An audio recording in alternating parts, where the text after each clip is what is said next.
안녕하세요. 공인중개사 전주 부동산 닥터입니다. 부동산 투자는 선택 물건에 따라 투자가치 분석 포인트 또한 달리해야 되는데요. 오늘은 다른 토지에 비해 여전히 상대적으로 저평가되어 있는 농지 관련 이야기를 나눠보려고 합니다. 앞선 영상에서도 잠시 언급했었는데요. 불과 몇 년 전까지만 해도 토지 투자는 수도권 및 대도시의 경우 인근 신도시 등 대규모 택지 개발 정보를 미리 알거나 도로, 철도 등 기간만 개발 계획을 사전에 알아내서 그곳에 소위 묻지마 투자를 하면 성공할 수 있다고 생각했습니다.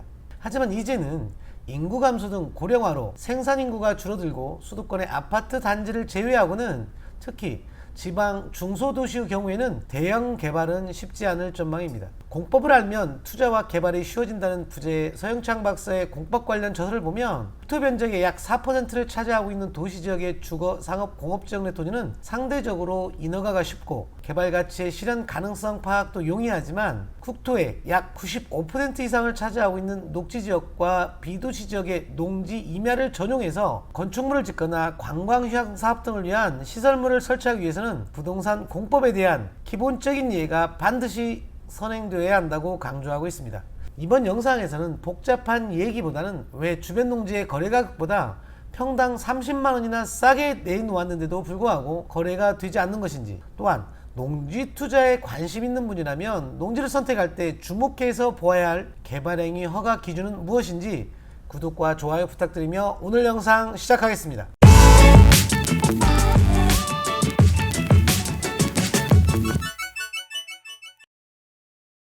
토지는 정형화되어 있는 아파트에 비해 임장에서 매매계약 체결까지 상대적으로 긴 시간이 소요됩니다. 도시지역의 주거, 상업, 공업지역은 인구와 산업을 밀집시키기 위하여 개발협의를 1차적으로 마친 토지이므로 허용 용도에 맞게 대지의 접도 여부 등만 확인하면 건축허가 및 개발행위 허가를 받는 것이 비교적 용이합니다. 가격의 적정성 여부 또한 인근의 거래사를 비교해보면 어렵지 않게 결정할 수 있습니다. 그렇다면 녹지지역 이하 관리지역, 농림지역 등 비도시지역의 토지는 거래 성사까지는 상당한 시간이 소요되고 어떤 경우에는 몇 년이 지나도 거래가 이루어지지 않는 경우가 있습니다. 과연 그 이유는 무엇일까? 물론 아파트는 농지나 임야 등 토지에 비해 필수제이고 주거, 상업, 공업지역 토지는 개발행위 허가에 특별한 제한이 없기 때문에 매매 의사결정이 빠르고 상대적으로 용이합니다. 그렇다면 비도시적 토지가 아파트나 도시지역 토지에 비해 매매 의사결정에 시간이 많이 소요되는 주된 이유는 무엇일까?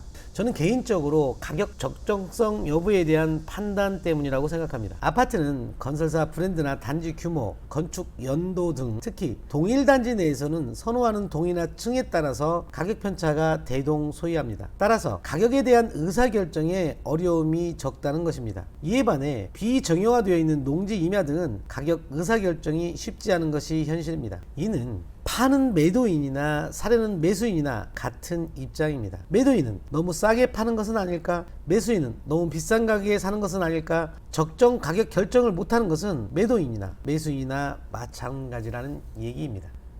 상황이 이렇다 보니 토지 매매가 결정에 있어 많은 영향을 미치는 것이 바로 인근 토지의 매매 사례인 것 같습니다. 매매계약 체결일로부터 30일 이내에 실거래가 신고를 의무적으로 해야 합니다. 물론 30일이라는 시간적 간극이 있긴 하지만 30일이라는 기간이 토지 가격에 미친 영향이 그렇게 크지는 않기 때문에 대부분 사람들이 주변 토지의 거래 사례를 매매 가격을 결정하는 데 참고 자료로 삼고 있습니다. 그런데 정형화되어 있는 아파트와 달리 비정형화되어 있는 농지는, 여기서 비정형화되어 있다는 의미는 단순히 토지의 모양만을 얘기하는 것은 아닙니다.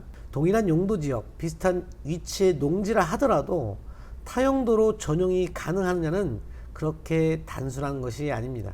개발행위 허가 가능 여부와 난이도에 따라 그 농지의 가치가 천차만별이라는 얘기입니다. 따라서 비도시지역의 토지 가치는 도시지역처럼 허용 용도나 건폐율, 용적률 등으로만 평가하는 것보다 개발 인허가의 난이도 등 추가로 그 토지의 가치를 평가해야 합니다. 용도지역별 허용되는 건축물의 용도가 중요하지 않다는 것은 아니지만 비도시지역의 토지는 건축물의 종류보다 각종 개발행위 허가가 가능한지를 알아보는 것이 더 중요하다는 점을 기억해 두어야 할 것입니다. 비도시지역의 토지는 결국 개발 인허가가 가능하지 않으면 타용도로 전용이 불가능하기 때문에 개발행위 허가 기준에 더 방점을 두어야 한다는 의미로 이해하시면 좋을 것 같습니다. 특히 도시지역 인근의 농지를 단순히 영농 목적으로 구입하는 경우보다는 농지를 전용해서 타용도로 활용하든 본인이 개발할 목적이 아니라면 시세 차익을 목적으로 한 토지 투자의 경우에도 최종 매수인은 타용도로 전용이 가능해야 합니다. 농지를 타용도로 전용하기 위해서는 개발행위 허가를 받아야 하는데요. 개발행위 허가 기준의 분야별 검토사항은 국토계획 및 이용에 관한 법률 시행령 별표 2에 나와 있고, 세부 기준은 각 지자체 도시계획조례의 개발행위 허가 기준을 살펴보아야 합니다. 비도시지역 토지는 도시지역과는 달리 개발 협의를 지자체가 미리 해두지 않고 필요시 제한적으로 개발행위 허가를 해주는 곳입니다. 그렇다 보니 사전에 인허가 여부를 모두 확인하기는 사실상 불가능합니다. 개발행위 허가 기준의 분야별 검토사항에서 우량농지 여부나 원형 보전의 가치 여부, 표고 등 각 지자체 도시군 계획조례의 인허가 기준을 종합적으로 살펴보아야 한다는 것입니다. 이때 가장 기본적으로 살펴봐야 할 것이 바로 기반시설인 도로입니다. 물론 개발행위 허가 기준의 도로만 분석 요인은 아닙니다. 다만 가장 기본이 되는 요소가 도로이기 때문에 이번 영상에서는 도로와 관련된 부분만 간략하게 짚어보도록 하겠습니다. 국토계획법 시행령 별표 개발행위 허가 기준의 분야별 검토사항 중 기반시설 관련 내용을 보면, 첫 번째, 주변의 교통소통에 지장을 초래하지 않을 것, 대지와 도로와 관계는 건축법에 적합할 것, 도시군 계획조례로 정하는 건축물의 용도나 규모, 층수 또는 주택 호수 등에 따른 도로의 너비 또는 교통소통에 관한 기준에 적합할 것이라고 규정하고 있습니다. 대지와 도로 관계는 건축법에 적합할 것이라고 국계법에서 규정하고 있는데요. 관련 건축법을 보면 도로란 보행과 자동차 통행이 가능한 너비 4m 이상의 도로로서 다음 항목 어느 하나에 해당하는 도로나 그 예정도를 말한다 라고 규정하면서 국토계획법, 도로법, 사도법, 그 밖의 관계법령에 따라 신설 또는 변경에 관한 고시가 된 도로, 건축허가 또는 신고 시에 시도지사 또는 시장 군수 구청장이 위치를 지정하여 공고한 도로, 예를 들어 농지에 건축물을 지으려면 그 농지의 형편에 따라 다른 허가도 포함될 수 있지만 필수적으로 농지 전용 허가를 받아야 합니다. 농지란 지목이 전답 과수원을 말하고, 농지 전용이란 농지를 건축물의 대지 같은 농지 이외의 용도로 사용하는 것을 말합니다. 이를 큰 틀에서는 개발행위 허가라고 하는데요. 건축법의 도로 기준을 보면 대지는, 여기서 예외 규정은 변론으로 하겠습니다. 건축법의 도로 기준을 보면 대지는 보행과 자동차 통행이 가능한 너비 4m 이상의 도로에 2m 이상 접해야 하며, 건축물의 연면적에 따라서 너비 4m 또는 6m 도로를 확보해야만 건축이 가능합니다. 물론 아파트 단지 등 주택법에서는 추가로 별도로 규정을 하고 있습니다. 타법의 도로 관련 규정은 변론으로 하고, 여기서 하고 싶은 얘기는 개발행위 규모, 즉 전용하려는 농지 면적에 따라 도로 너비 기준이 달라진다는 것입니다. 국토계획법의 개발행위 허가 기준의 도로 너비를 보면 개발 규모가 5,000제곱미터 미만인 경우 4m 이상의 도로, 개발 규모가 5,000제곱미터 이상 30,000제곱미터 미만인 경우에는 6m 이상, 개발 규모가 3만 제곱미터 이상인 경우에는 너비 8m 이상의 도로를 확보해야 개발행위 허가가 가능하다는 얘기입니다. 결국 개발 규모에 따른 적정 도로를 확보할 수 없다면 이는 맹지라는 얘기입니다.